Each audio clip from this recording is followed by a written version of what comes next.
زمان خونه خریدن ایرانی‌ها شده 100 سال. دستیار اجتماعی رئیس جمهور اینو گفته آقا 100 سال طول میکشه که ایرانی‌ها بتونن خونه بخرن الان. این خیلی خبر خوبی برای کسایی که 150 سال به بالا عمر میکنن. شما تصور کن من الان 30 سالمه 70 سال دیگه باید کار کنم تا بتونم خونه بخرم. نه بیشتر. شما اصلا نگاه خب من اولش که کار نکردم 10 12 سال اولش که کار نکردم بیشتر 27 سال اول کار نکردم. یکی دو سال بعدم کار میکنم. اگه همه رو کار میکردم 70 سال مونده بود. چی کار داشتم میکردم و بچگی داشتم وقت تلف میکردم قشنگ. یکی نبود من بگه آقا الان این کاری که تو داری میکنی این رو بازی که تو داری میکنی این به درتون نمیخوره بعدن. این که یاد بگیری مثلا جیش خودتو بگی این براتون نون آب نمیشه بعدن.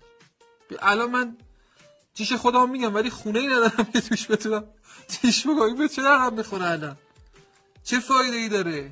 من این کارو میکنم. من به بچه‌ها میگم دختر خانوم آقا پسر کوچولویی که الان قنداقی الان سوار رو راکتی تا این زندگی رو راکی حق تو نیست. بلند شو برو کار کن.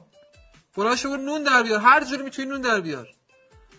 شیر خشک خودتو بفروش بس انداز کن بعدا بتونی خونه بخری و یعنی مثل من میبینی 30 سال بقیه عقبی.